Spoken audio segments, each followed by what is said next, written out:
Grands escrocs, ceux qui fraudent. Prenez l'affaire Cahuzac.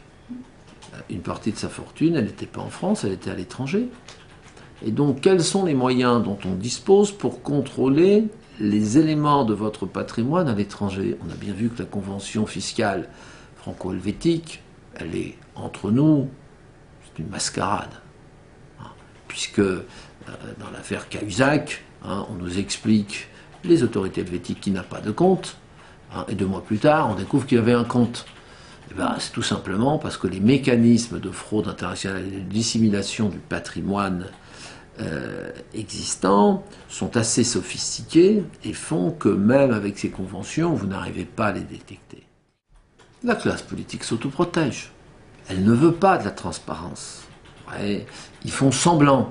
Voilà. Et quand de nouveaux scandales éclateront, on dira à quoi elle sert la loi. Vous savez, on avait déjà voté une loi. Il y a déjà une commission.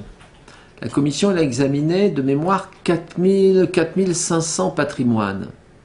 Savez-vous, sur ces 4500, combien ont fait l'objet d'une saisine du parquet? 12. Et savez-vous ce qu'en a fait le parquet? Classement.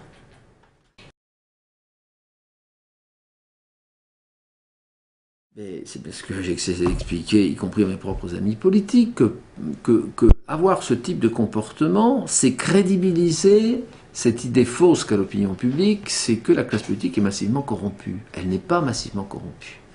Je vous dis, il y a 4-5%, bon, vraiment des beaux corrompus, mais bon, on connaît, hein, dans chaque groupe. Et je dis toujours à mes collègues de gauche, quand ils étaient dans l'opposition, et qu'ils disaient, vous êtes corrompus, etc., je dis, écoutez, vous pourriez être un peu plus modéré? Il y en a autant chez vous que chez nous. Bon, alors que chacun fasse le ménage devant sa porte, et la démocratie ne s'en portera que mieux.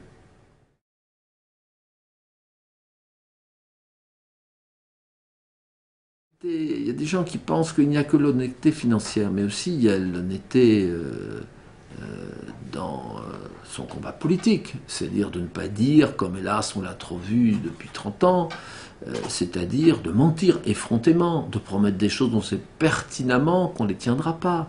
Ce cynisme politique consiste à dire, ils sont tellement cons qu'ils vont croire à mes promesses, alors que je sais pertinemment que je ne pourrai pas les tenir, et ils auront oublié. Eh bien, c'est prendre le peuple pour composer d'imbéciles.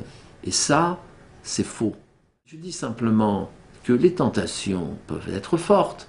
Des gens qui disent on travaille beaucoup, voyez, moi je travaille plus de 100 heures par semaine, voyez, et je gagne 5500 €, et pour être précis, j'ai des mandats locaux, j'ai qu'un mandat rémunéré, tous les autres sont faits gratuitement, qui est mon mandat de conseiller général, je suis président du conseil général de la Marne depuis 27 ans, et je gagne 2000 € net, donc j'ai 7500 € net, je ne suis pas à plaindre, bon. Mais je sais bien que je serai dans le privé, je gagnerai 3 fois, 4 fois, 5 fois plus. Bon. Mais je n'ai pas fait ce choix personnellement pour m'enrichir. Sinon j'aurais fait d'autres choses dans la vie. Je dirais, il faut le dire et le rappeler, qu'un homme politique intègre, une femme politique intègre, ne peut pas s'enrichir, ne peut pas avoir des millions et des millions, des dizaines de millions de fortunes. Ça, ce n'est pas vrai. S'ils sont dans cette situation, c'est qu'ils ont mis les doigts dans ce qu'on appelle le pot de confiture. Voilà. Et donc c'est pour ça que je dis que c'est dur, parce que vous fréquentez des gens qui gagnent beaucoup, beaucoup plus que vous. Ouais, il peut y avoir des tentations, il peut y avoir tout ce qui fait la vie, si vous voulez. C'est pour ça que je dis que c'est dur de rester honnête. Mais contrairement à ce que croit l'opinion publique, on a 4-5% de corrompus dans la classe politique. Alors que l'opinion publique est persuadée que la grande masse des députés et des sénateurs sont corrompus. C'est faux, c'est faux.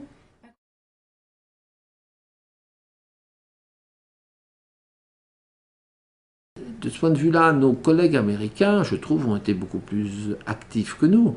Et je pense qu'on devrait faire un bloc États-Unis-Europe pour exiger la levée de l'anonymat des comptes.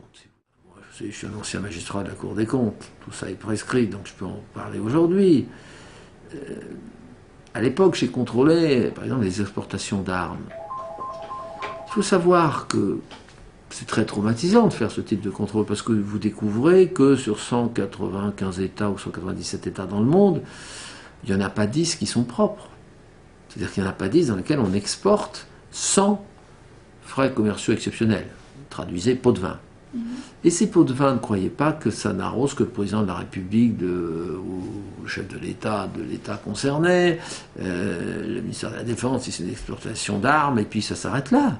Ça va beaucoup plus loin, y compris parfois des chefs de bureau.